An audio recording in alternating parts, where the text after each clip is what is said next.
This is the Star News Brief. I'm Susan Kiprono.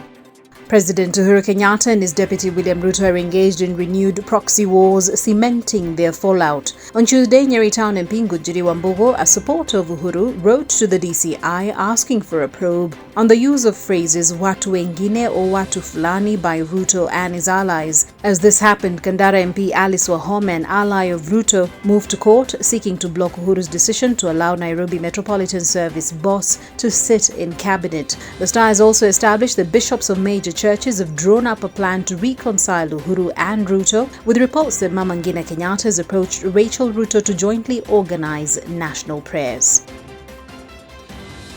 Get a copy of The Star by subscribing to our e-paper for only 10 shillings by dialing star 550 star 3#.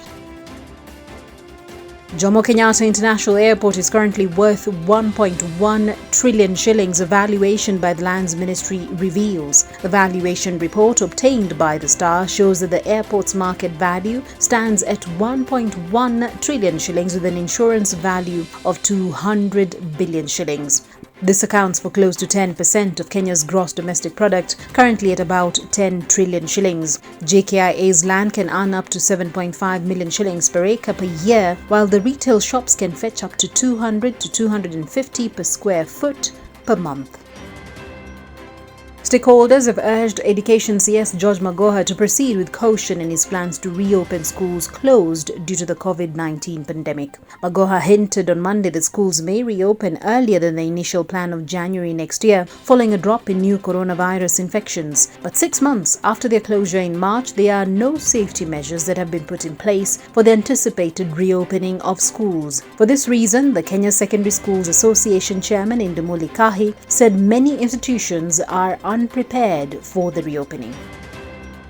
The eldest daughter of the late politician Ginyo Kariuki has rejected claims by her half-sister of wastage of cash belonging to her father's multi-billion shilling estate. Jane Waboi Kirago, a lawyer, wants the case filed by her half-sister Brenda Nyambura Kirago, who is one of the 3 children born out of wedlock, be dismissed. Brenda is also a lawyer. Brenda challenged the will of her late father, complained of being locked out, and raised claims that her stepmother Margaret Wangari Nginyo and her children were illegally withdrawing money from the estate. And finally, a war of words has erupted between controversial Kikuyu singer Muigai wa Njoroge and Murang'a woman representative Sabina Chege after the musician accused the MP of hypocrisy. Through a video shared on Facebook and YouTube, Muigai addressed the raging debate about mothers, saying all women should be accorded the same respect. He, however, took issue with the politicians calling on women to protest, saying that they were doing so for selfish political reasons. Sabina hit back, telling Muigai to wear a skirt or pick on his own gender and not women.